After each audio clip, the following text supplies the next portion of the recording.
So the goal of what we do in Life Power is to improve the mind, improve our decision-making mechanism. We have the idea that the spirit is perfect, the spirit does not make mistakes, and the spirit is immortal. When you have a problem with your body, you go to the doctor. But most of our existence and difficulties of existence are in the mind. And this is what we do. We are experts for improving your mind. So now we go into the mind, okay? When we start examining the mind, we have it on page, I think it's page 8. The mind has two major parts. We call them the two elements of the mind. We have the aware mind. We have the reactive mind.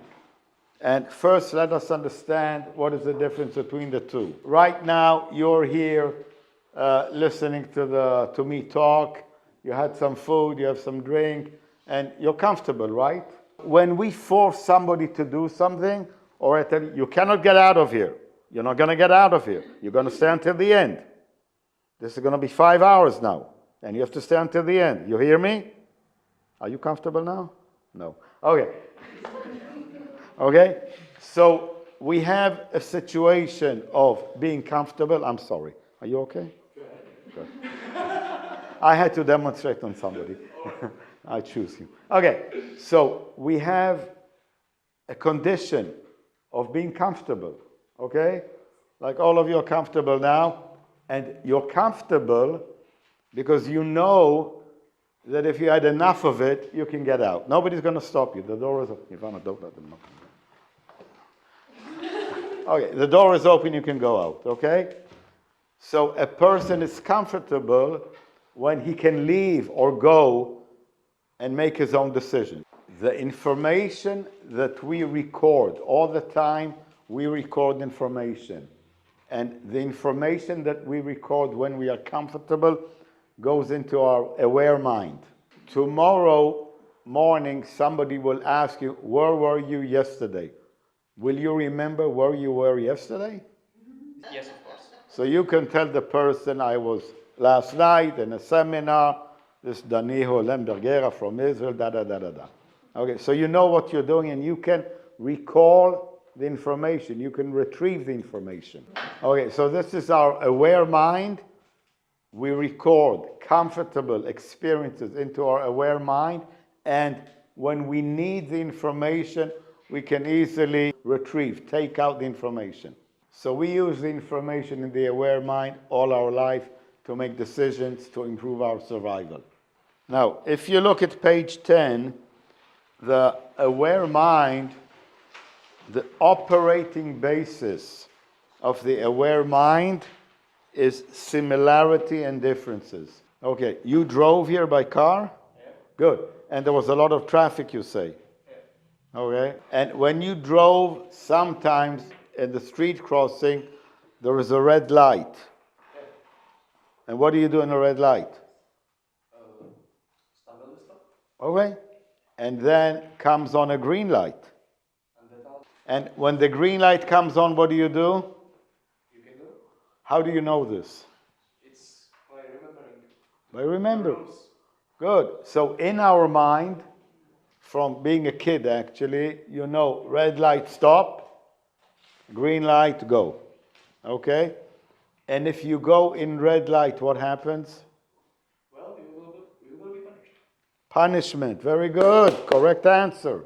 So the aware mind, we also call the analytical mind, because all the time we perceive the environment and we comparison.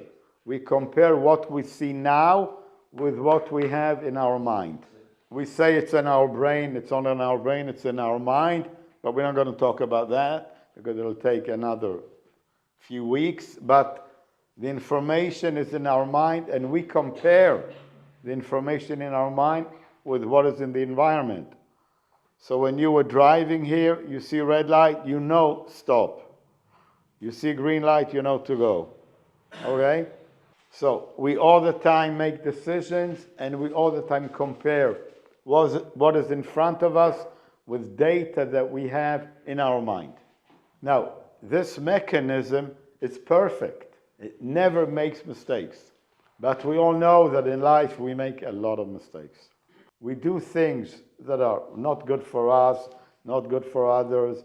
We do something, then we regret it. We feel bad. We have aches. We have emotions, bad emotions, fear, sadness.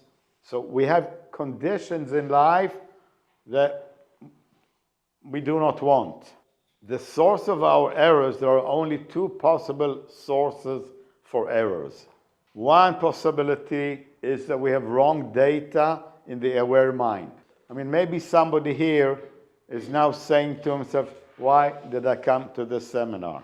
This is so stupid what he's saying. What am I doing here? And the reason that the person came here because somebody told him it is a dating seminar.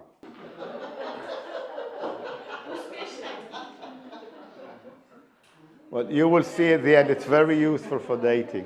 So somebody gave you wrong information and you operate on wrong information and then you say, mistake.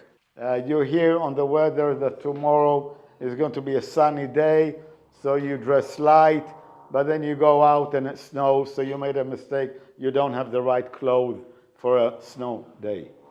So we have errors based on wrong information. So this is one kind of error or mistake we make. But the major error we make that causes suffering is coming from information in our reactive mind. So what is in the reactive mind? We are talking about something called trauma. Now, in all the languages I know, there is the word trauma. Now, trauma is a Greek word, so it's been around for thousands of years, and it means pain that has a lasting effect, okay?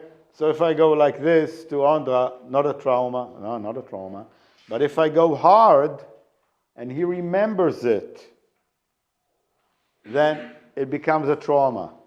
So trauma has two main characteristics, two properties.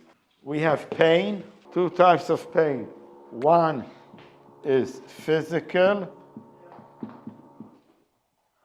and the other is emotional. Two types of pain. The other thing is unconsciousness. So a lowered level of awareness, a lower level of communication with the environment. Now, when I am under pain, when I feel pain, physical pain or emotional pain, my condition that we spoke about, experiencing comfortably, goes down. I cannot experience comfortably.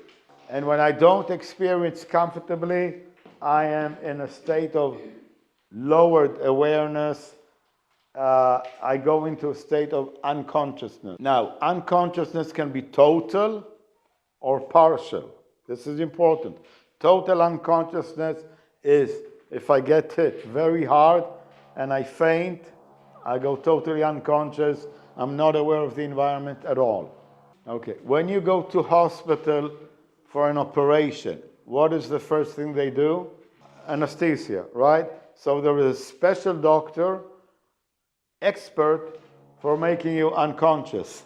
That's his job, to make you unconscious. Because they know that the pain is so strong that you cannot experience the pain, they put you into a state of unconsciousness.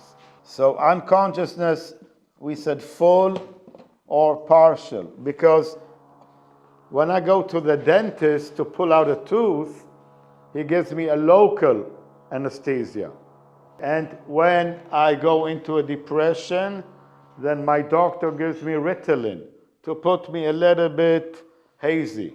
And when I'm in a bar and I see a pretty girl, so I go a little bit jittery or nervous.